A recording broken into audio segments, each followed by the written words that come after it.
In today's video, we're going to be creating this restaurant heroes section and we're also going to be doing these animations. So let's get started.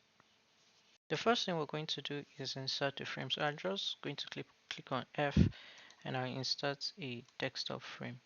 Next, reduce the height to 950 and let's add a layout guide. So I'm going to click on this, change this to column, and let's make the number of columns, the count of columns 12.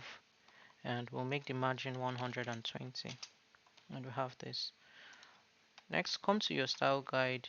We're going to go through this one by one and they'll also be in the description below. I'm going to click on this, copy the code for our background and go back to our frame, and I'm going to change the fill color to our background color, and this is what we have. So the dimensions of our desktop is, the width is 1440. So what we're going to do, come to this image, the link to this image will be in the description below. I'm going to make the width 1440 as well, and I'm going to change the height. So double click on the image, this dialog will come up, go to crop and reduce this to 950, and I'm just going to click on enter, close this, and I'm just going to select the image and bring it into our frame, and I'll just move it till it's aligned perfectly in our frame. I'm just going to click and this is what we have. Next, let's insert a rectangle. So I'm going to click on R and I'm going to insert a rectangle into this frame. I'm going to increase the width of our rectangle, so let me just use this 1440 so it to match the width of our frame, and I'll just come here and make sure it's aligned. Then the height will be 360. Let's move this rectangle, and part of it is going to be out of our frame. We want it to be 334 from the bottom of our frame. So I'm just using Alt to check, and yeah, it's currently 634. That's what I'm going for. I'm going to come to this background color once more. I'm just going to copy this color again. Select the rectangle. You can save the colors if you want. I'm going to just change the color of the rectangle to our background color. I'm going to use Alt and Shift and create a duplicate of this rectangle. This rectangle, select this one, select this other one, want this the gap to be 360. And we're just going to leave it like this, and we're essentially done with the background. Now let's create the header section.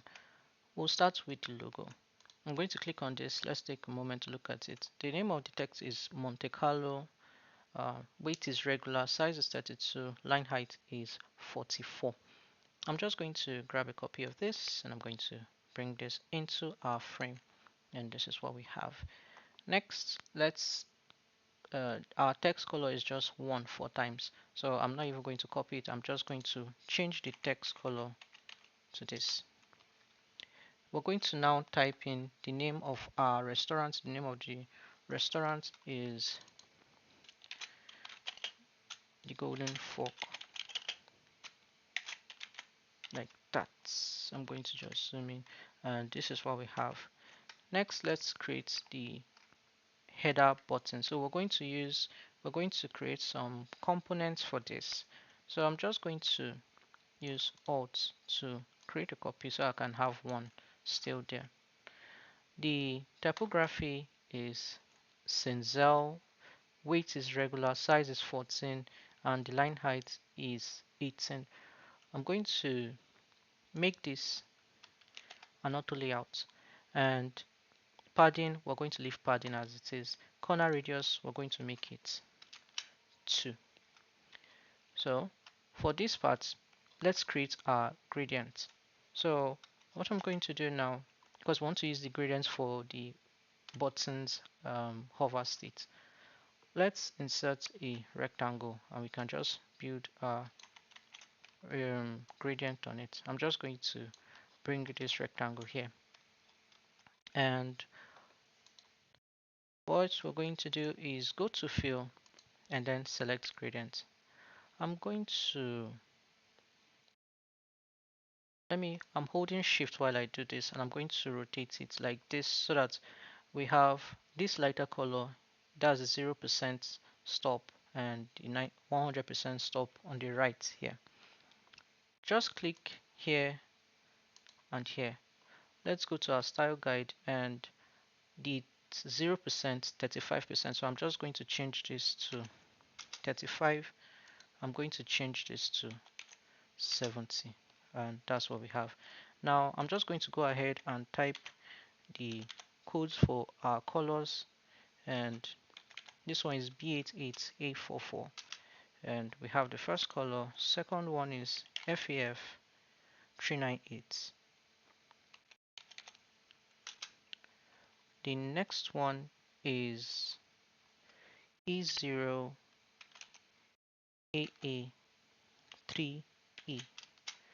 and the final one is F9F295,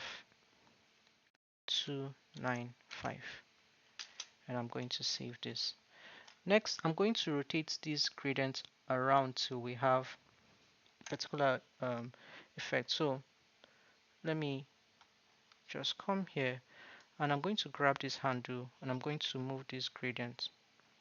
And what I want to go for is something like this. So the current gradient is, let's see, let's make it, it's currently set to 144 minus 144 degrees. I'm going to close this, and we're done with our gradient. Now let's save this gradient so we can reuse it in our design.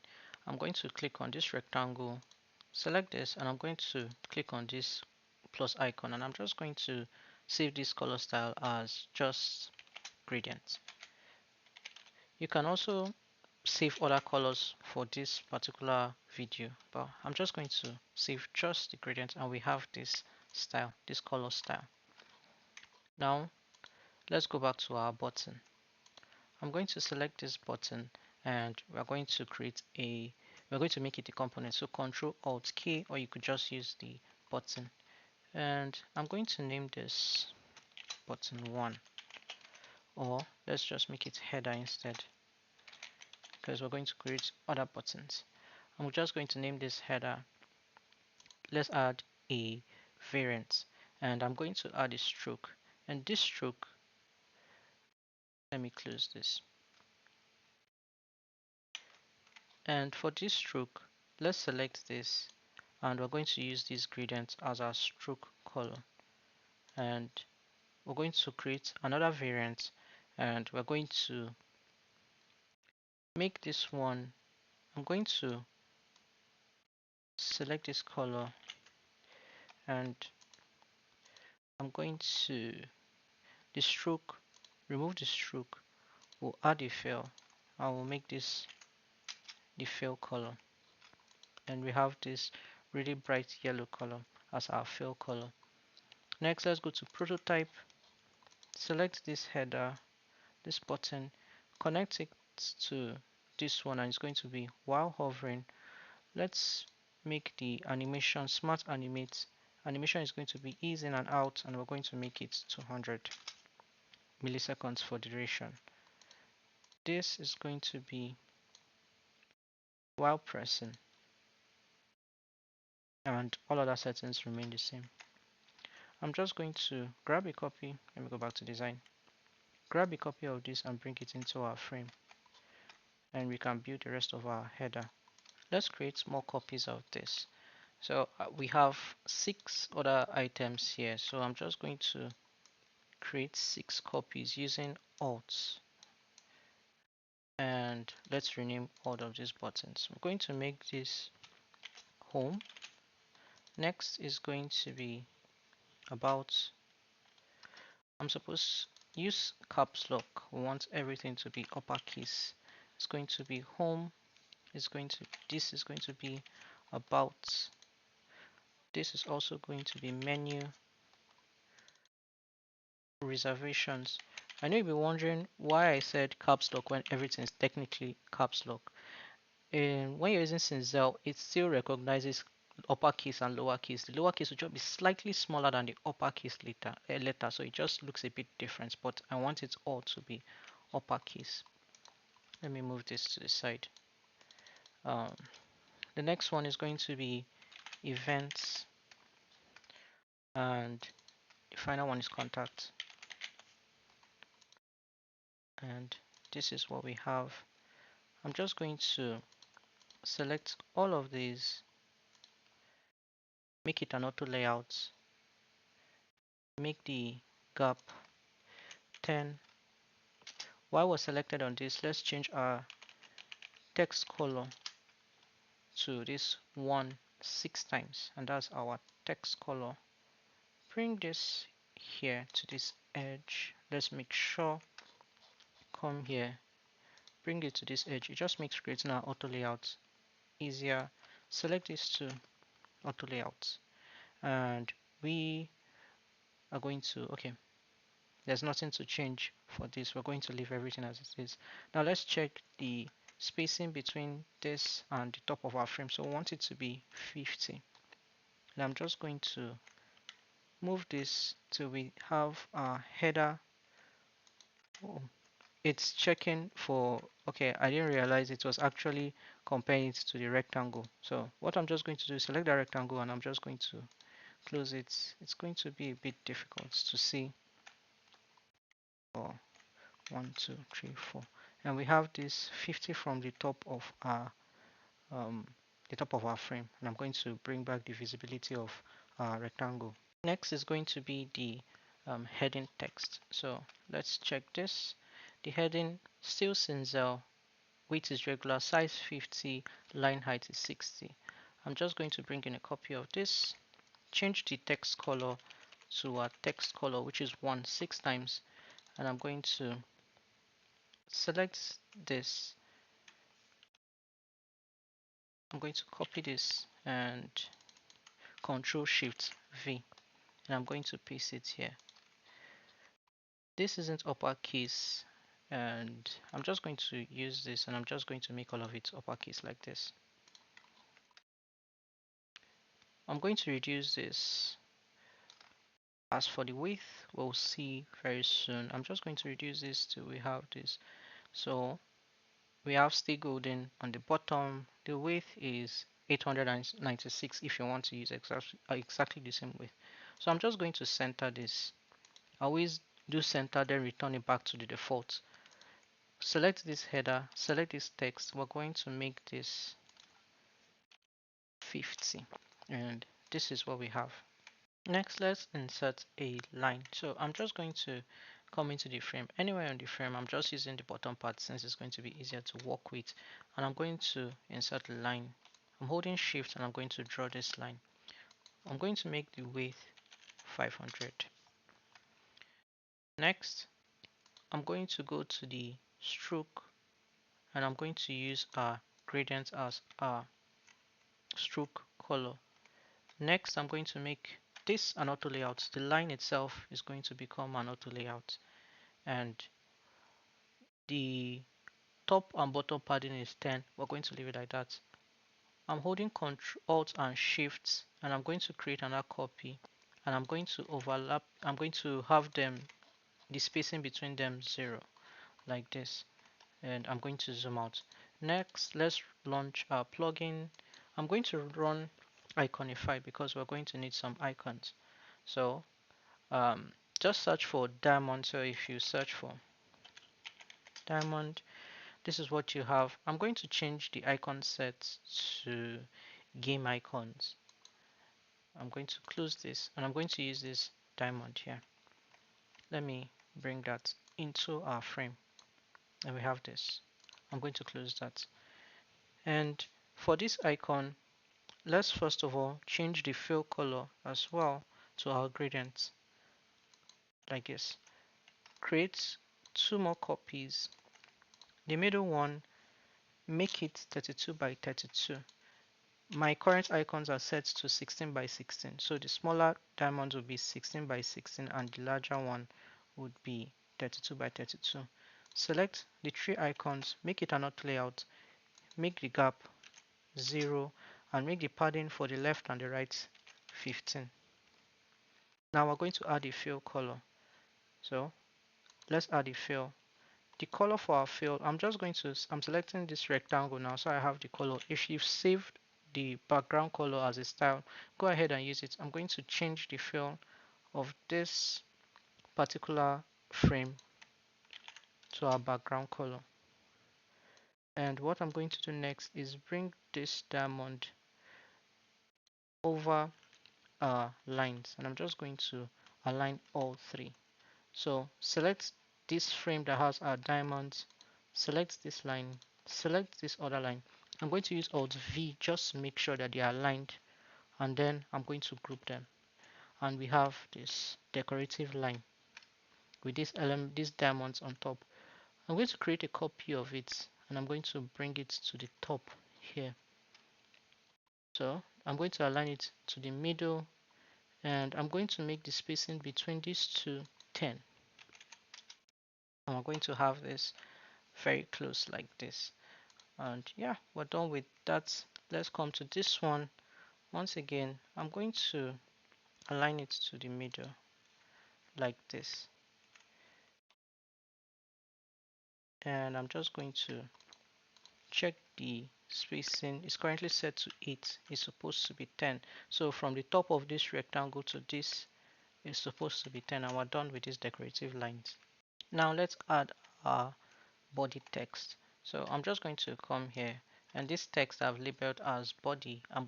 The name of the font is Merriweather. The weight is regular. Size is 20. The line height is 32. So I'm just going to create a copy and bring this in, and I'm going to just make the text color our text color we'll be using for the entirety of this video. Copy the text. I'm going to copy this, and I'm going to use Ctrl Shift V just to make sure that we paste it in to match the details of our project. So I'm just going to move this here, and this spacing is fine. The width is 734 if you're interested, and I'm just going to bring this here like this, and we have this. Next, let's insert our other call to action buttons that are going to be at the bottom of this page.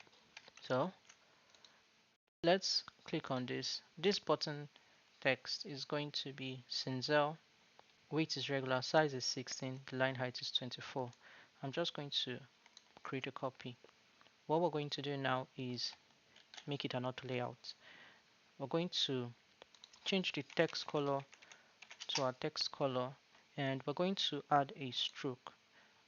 The stroke is going to be the stroke color is going to be this gradient color we've been using, and we're going to make the corner radius 2. Next, let's select this. Let's scroll up. You can use that button. I'll just Control Alt K, and I'm going to make it a component. I'm going to add a variant, and first of all, I'll remove the stroke, add a fill, and the fill is going to be our gradient this time. And I'm going to select our button, add another variant, and the color for our button is going to be what I labeled button field. Well, they are all going to have the same field states, but their attributes will be slightly different. So the fill, I'm going to remove the fill, then I'm going to use a fill color for this particular button. And this is what we have. Go to prototype, connect the different states of our button. Let's make this while hovering. It's going to be smart animate animation. The curve is going to be ease in and out, and the duration is going to be 200 milliseconds. I'm going to close this, select this one, connect it to the next variant. We're going to make this while pressing, and every other thing remains the same. Now let's grab a copy of this one and bring it. Oops, let me go back to design. Let's grab a copy of this and bring it in, and now we can copy in the text of our call to action buttons. I'm going to copy this, and I'm going to Control Shift V to paste in the content, and I'm going to select this to copy this, and I'm going to Control Shift V as well. Once again, this isn't set to uppercase. There's a slight difference you may not notice, but it's there. I'm just going to make this uppercase, and I'm going to also make this one uppercase as well. Let's close this. Select these two call to action buttons, and I'm going to make both of them an auto layout, and we're going to make the gap 20. I'm just going to make sure that this is centered, this is aligned to the horizontal center. I'm just going to return it to the left. That's what I like to do. I always keep it at the default. This as well, I'm just going to make sure they are centered. Finally, I'm also going to check that this one too is centered. So I'm going to select this, make sure the spacing between these two is 10, and finally the spacing between these two is going to be 20. We're all going to leave them separately because we're going to create a component out of this entire desktop frame. But yeah, let's look at it in our prototype view. Alright, our prototype has loaded, and let's just interact with the buttons, and we have all these buttons interactive, and we have the view menu, and this time we have these gradients, and when you click on it we have this effect. Now we can go on to creating our animation. First, let's resize this image. I'm just going to double click again till I have this dialog and it's set to crop. So I'm just going to go here and increase the size of this image. So we have something like this. So let's also crop it from this side as well,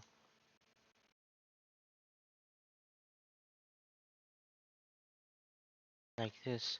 So what I'm going for is the edge of the pan would be just at the edge of this column, and the knife and fork will also kind of be at the edge, maybe not exactly on the edge, but close enough. And just center this, try to center the pan as well. So I'm just going to close that dialog. Now let's close this. Next, let's duplicate this page. I'm going to duplicate this. Now I want to keep a copy of our um, hero section, and I want to animate this one separately. So um, I could just delete all of this because we already have one in the other page, so we can, because we're going to animate this entire desktop. So let's go ahead and select this desktop. You can now use this to create a component. I'm going to use Control Alt and key to create a component. And what we're going to do next now is select this, make it a frame selection, and then turn on clip content. Select this as well, right click, frame selection, clip content. For this one, select the line on the right. Once again, right click, and we're going to make it a frame selection and clip content. Select this one as well, frame selection, and turn on clip content. Let's move on to this one. Same thing, right click, frame selection, turn on clip content. This line on the right too as well, right click, frame selection, and I'm going to turn on clip content. This text as well, same thing, frame selection, clip content. Then this two, finally, frame selection, and then turn on clip content. And now pretty much everything in our frame is now a frame. Next, what we're going to do is insert a rectangle. So I'm just going to click on R and insert a rectangle into this frame. Let's change the height to 360 because that's the gap between these two rectangles, and we'll make the width 1440 to match the width of our frame. And I'm going to move it here. Now this rectangle will act as a guide because we're going to move the other rectangles. So let's move things around a bit. Select this frame, open the frame, select the frame inside the frame, which is the auto layout that contains our header section. Now I'm going to use my arrow key. Let me zoom out a bit, and I'm going to move it out of the frame until I see that red line come across, and that's it. Select this one, I double clicked, select the text inside the frame, do the same thing and move it upward and out of the frame like this. Next, do the same for this, but this time select this group, select this frame, and then double click again. So you're selecting the frame that contains the line. I'm going to use my arrow, my mouse, and I'm going to just be careful. I'm going to carefully move it in like this. Careful that your mouse doesn't intentionally take your line out of the frame. I'm going to use my arrow key for the rest of this till we don't see any more of that line by the right. Double click on this side, double click again when you are selecting the frame that contains the line. Once again, I'm going to, while holding shift, carefully move this in. Now I'm going to use my arrow key just to finish off, and this is what we have for the top of our frame. Next, let's do the same for this line also. So I'm going to click again and make sure I'm selecting the frame that has our line in it, and I'm going to hold shift and move this in. Use my arrow key to finish so that we can't see any of the line left. I'm going to come out, select once again, select just the frame that has the line and move this in. I'm going to use my arrow key to move that so we can't see any of it again, and we have this. For this text, once again, it's a frame. Double click again till you're selecting the text. I'm going to use my arrow key to move this down this time till I see that red line. Yes, do the same for this frame. Double click, select the frame that has the two buttons and take it out of the way, and this is what we have. Next, let's go back to the top of our frame. So what I'm going to do, I'll start with this rectangle on top. Make sure you're selecting the rectangle. I'm holding shift and I'm just going to open this, let me say like this, something like this, and select this line and move it up. Oops, let me use my arrow key. This is why I like using my arrow key, so I don't intentionally move one frame into another frame. And I have something like, yeah, something like this. Don't, no real measurements, that's just what I'm going for. Select this rectangle, bring it down till Figma indicates that maybe, okay, something like this.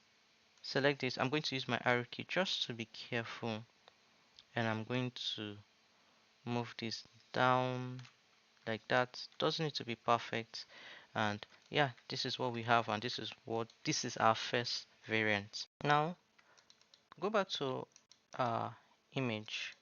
Make sure you're on the image. I'm going to double click again so that I can crop it. I'm holding um, Alt and Shift so that it will increase while staying in place. So I'm just going to use Alt and Shift to increase the size of our image till we have something like this. Click on Enter to close that. Select the frame, create a variant. Next, select this to the rectangle and this, what should be our golden line, bring it down, and how kind of see position it is till that rectangle is fully in the frame because part of it was out. So I'm just going to come here and now rectangle is there. Do the same, well, similar with this. Select this and the line, and I'm going to bring it and try to maybe make it equal. Let me zoom out. Okay, we have something like this. This is what we have, like that. Just leave it like that. It doesn't need to be perfect. We're just going for certain effects. Select this rectangle and we're just going to um, make it, turn off the visibility. Select the image, click again, And this time I'm going to use Alt and Shift again. Zoom out the image, like, let me see, something like this. Enter, and let's go back to our rectangle. Let me select the frame, and I'll find the rectangle. It's, for me, it's on the top. I'm going to open the visible. I'm going to make it visible again. Select this frame, create a new variant. So I'm just going to create a variant of this. Now, what you're going to do is this top rectangle and this line, you're going to bring it up so that it's touching the edge of this rectangle we're using as a guide. So let me just come to this side so I don't mistakenly touch any of the frames, and I'm going to move this till we have the edge of this rectangle, the white rectangle or the almost white rectangle, touching the edge of this our guide rectangle. Same with this, move it out, and we have this. And let me zoom out. Select this rectangle again, turn off the visibility, and select the image. Once again, crop it. Now try to bring it back to as close to what we had in the original, where the edge of this span is at this red line, this column here, and the fork and knife is basically here. So that's what I'm going to do. I'm using Alt and Shift, and I'm going to zoom in again till I have this.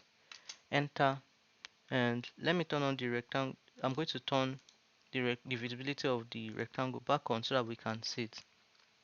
At this point, we no longer need it, but we'll just leave it there.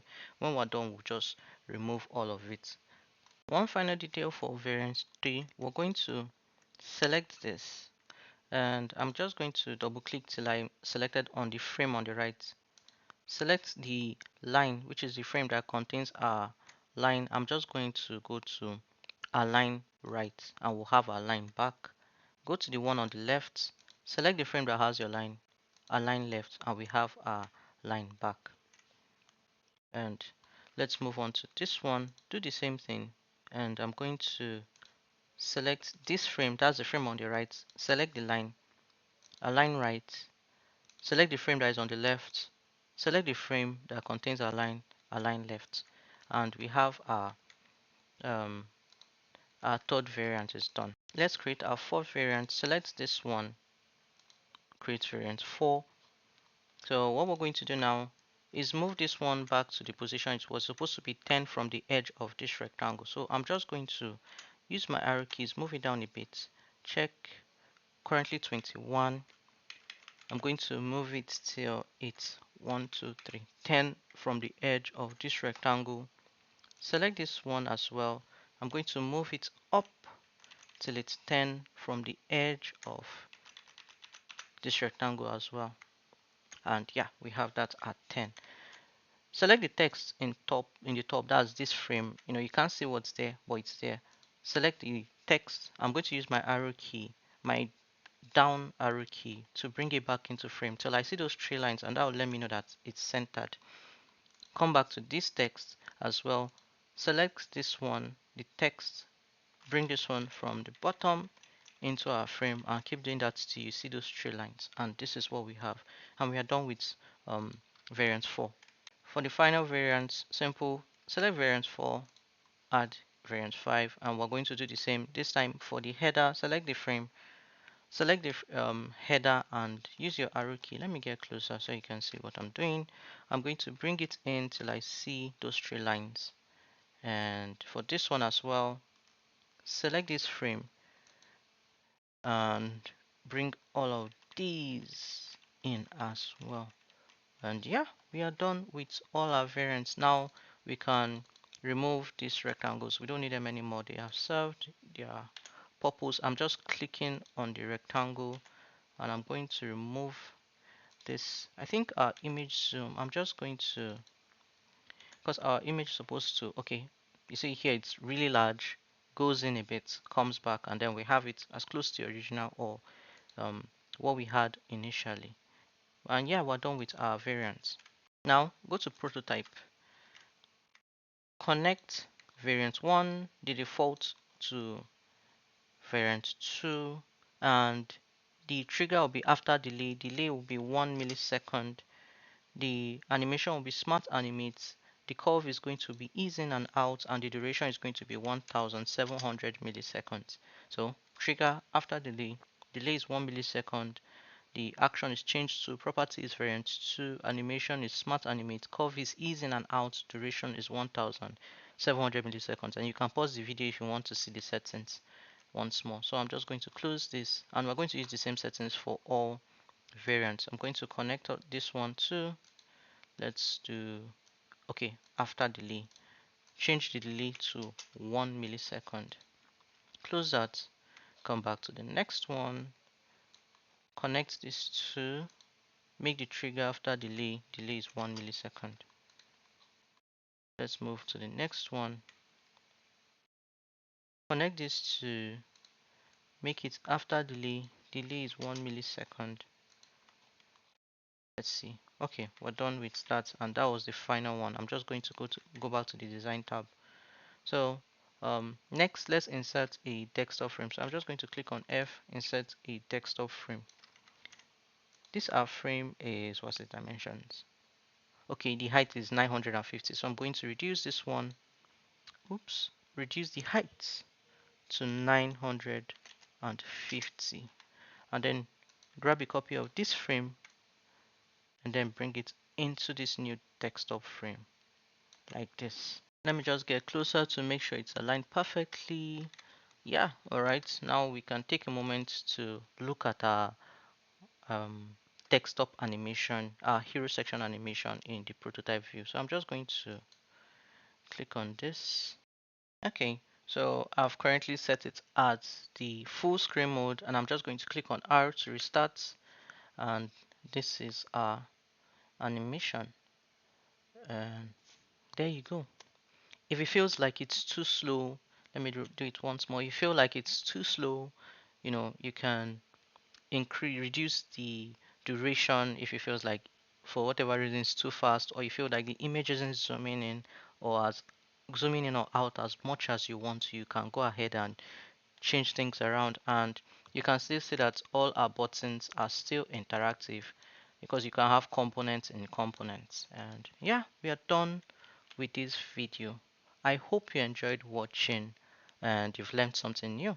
But yeah, thank you so much for watching, and I will see you in the next one.